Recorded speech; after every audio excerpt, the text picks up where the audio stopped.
Claves de la semana. Seguimiento de noticias internacionales elaborado por CESCE. Saludos, estas son las noticias clave de la semana. Se agudizan las dificultades en el suministro de hidrocarburos a medida que se alarga el bloqueo de Hormuz. El Salvador, megajuicio a la MS-13. La ofensiva de Bukele entra en fase judicial. Nos fijamos ahora en las relaciones entre China y Estados Unidos.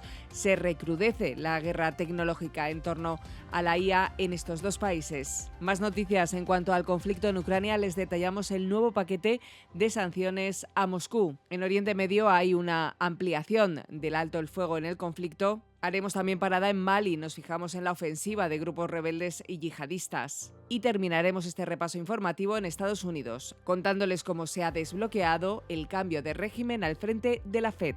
Comenzamos. Las tensiones en el mercado de la energía se están exacerbando a medida que se alarga el bloqueo de Hormuz.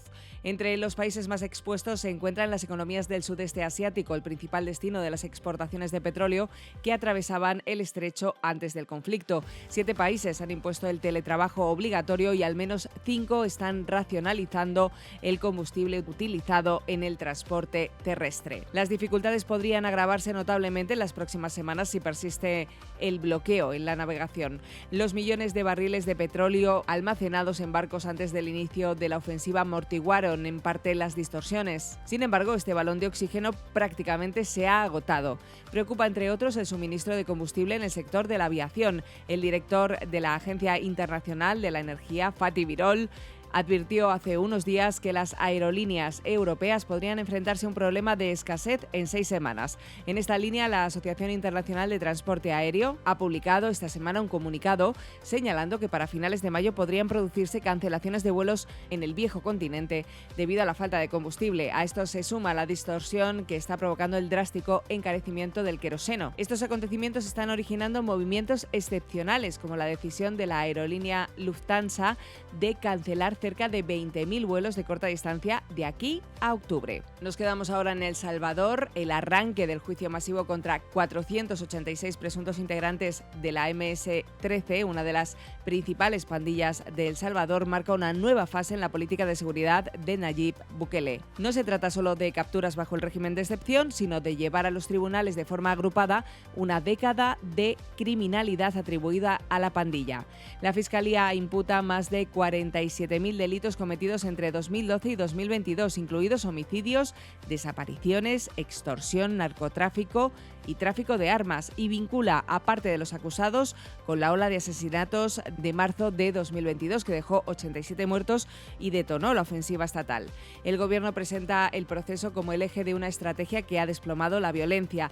Desde la implementación del régimen de excepción en 2022, el país ha pasado de registrar 495 homicidios anuales a cerrar 2025 con tan solo 82. Este balance, que acompaña a las más de 91.000 detenciones, sitúa la tasa de criminalidad en mínimos históricos. Si bien este resultado sostiene el respaldo político al modelo, el juicio vuelve a poner en primer plano las advertencias sobre los derechos fundamentales. El régimen de excepción lleva 4 años suspendiendo garantías constitucionales y organismos de derechos humanos denuncian detenciones arbitrarias, muertes bajo custodia y obstáculos para asegurar un juicio justo. Más asuntos. En Asia, el gobierno de China ha bloqueado oficialmente la adquisición de la plataforma de inteligencia artificial Manus por parte de Meta, una operación valorada en $2.000 millones, confirmando a la IA como el eje central de la guerra fría tecnológica entre ambas potencias. Según un comunicado emitido el lunes 27 de abril de 2026, los reguladores chinos ordenaron la cancelación de la transacción tras determinar que violaba las normas de inversión del país, prohibiendo explícitamente la inversión extranjera en dicha empresa. La decisión de las autoridades chinas, que ya habían aprobado la restricción a la salida del país a sus 2 cofundadores el mes pasado, complica el panorama para Meta, que ya había integrado a Manus en sus herramientas. Esta decisión coincide con las duras acusaciones la semana pasada desde Washington, señalando a China como principal actor en el robo de propiedad intelectual de IA a gran escala. Según Michael Pratsios, director de la Oficina de Política Científica científica y tecnológica de la Casa Blanca, el gobierno de los Estados Unidos tiene información que indica que entidades extranjeras, principalmente con sede en China, están participando en campañas deliberadas a escala industrial para desentrañar los sistemas más avanzados de IA de los Estados Unidos. Todo ello ocurre justo antes de una cumbre prevista para el próximo mes de mayo entre los presidentes Donald Trump y Xi Jinping, lo que añade una carga política significativa a la disputa por el control de la base tecnológica global. Nos fijamos ahora en Ucrania y en ese nuevo paquete de sanciones a Moscú. El Consejo de la Unión Europea también aprobó el pasado 23 de abril el 20º paquete de sanciones contra Rusia, que tiene como objetivo ejercer una mayor presión sobre Moscú para poner fin al conflicto con Ucrania. Como novedad, se ha activado por primera vez el instrumento antielusión para impedir que terceros países ayuden al Kremlin a evitar las sanciones. Esto responde al incumplimiento de Kirguistán en el bloqueo de venta, suministro o exportación a Rusia de ciertas máquinas y equipos que pueden ser utilizados para la fabricación de drones y misiles. El paquete añade a la lista de sanciones a 60 entidades que prestan apoyo directo o indirecto al sector militar industrial ruso, incluyendo sociedades con presencia en China, Turquía y Emiratos Árabes Unidos. Además, las medidas hacen hincapié en el ámbito energético, a fin de cortar todo flujo de ingresos de Moscú. La Unión Europea se ha enfocado en la flota en la sombra rusa, el conjunto de buques petroleros que Rusia opera de forma opaca para exportar crudo y eludir las sanciones internacionales. Bruselas ha prohibido a 632 buques de esta flota acceder a puertos y recibir servicios. También se han restringido por primera vez las relaciones comerciales con una terminal petrolera en el puerto de un tercer país, Indonesia, además de prohibir que empresas de la Unión Europea presten servicios en las terminales de GNL a entidades rusas. Adicionalmente, el paquete abarca medidas financieras que se extienden a la infraestructura y tecnología que Rusia emplea para evadir las restricciones internacionales, sancionando tanto el uso del rublo digital como el sistema ruso de mensajería bancaria alternativa. En conjunto, la estrategia de Bruselas ha evolucionado para intentar cerrar cualquier brecha que sustente la capacidad operativa rusa. Ponemos el foco en el conflicto en Oriente Medio. Horas antes de que concluyese la tregua, el presidente estadounidense Donald Trump anunció una extensión del alto el fuego hasta que Irán presente su propuesta y concluyan las negociaciones.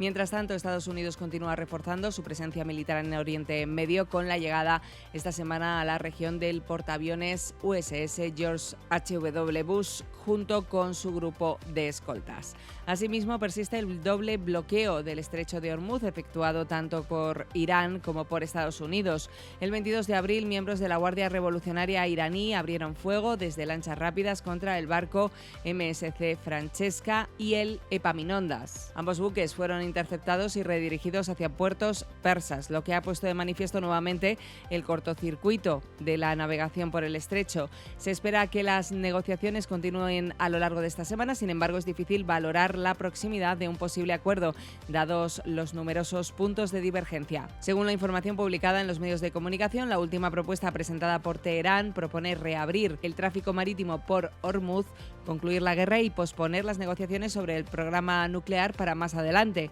Una iniciativa que se aleja de las exigencias de Washington de que el país persa entregue los cerca de 400 kilogramos de uranio enriquecido. En Mali, la filial regional de Al-Qaeda, conocida como Jenim, y el Frente de Liberación del Azawad, un grupo rebelde de mayoría tuareg, han llevado a cabo ataques simultáneos en más de media docena de ciudades en todo el país a lo largo del sábado 25 de abril. Esta ofensiva sin precedentes ha tenido como resultado la muerte del ministro de Defensa, Sadio Camara, y la toma de la ciudad estratégica de Kidal.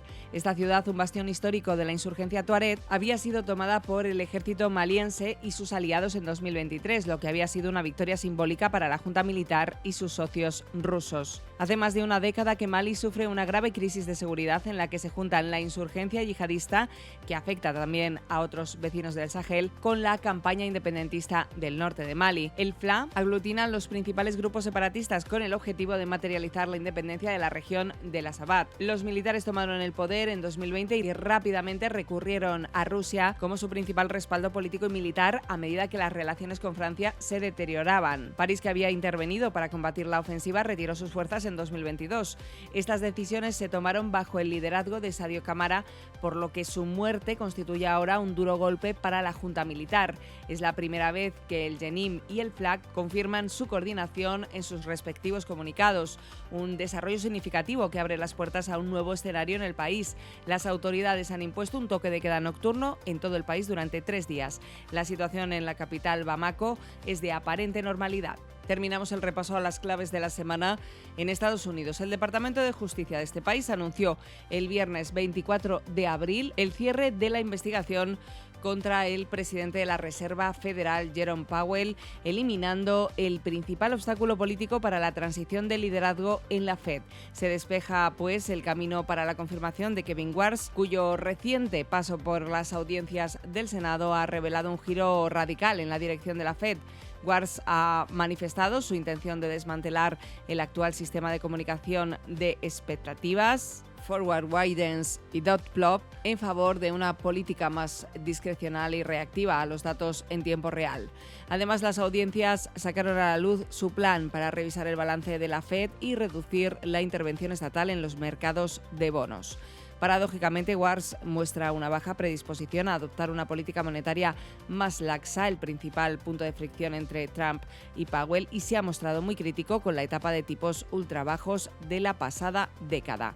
Con el fin de la demanda contra Powell, se espera que el Senado, donde los propios republicanos mantenían el bloqueo a Warsh como medida de presión para que se suspendiera el proceso contra Powell, acelere la votación para que asuma el cargo a mediados de mayo de 2026. Será el inicio, en palabras de Warsh, de un cambio de régimen en la Fed, marcado por el mencionado rechazo del uso de la intervención directa en el mercado de bonos para recuperar la primacía del tradicional uso de los tipos de interés, así como una era de transparencia agresiva, ya que Warsh promete una publicación inmediata de actas y transcripciones del Comité Federal de Mercado Abierto y el fin del lenguaje críptico. Y hasta aquí nuestro repaso de noticias internacionales. Recuerda que puedes consultar más desde el apartado de comunicación Claves de la Semana en nuestra web ceste.com. Hasta la semana que viene.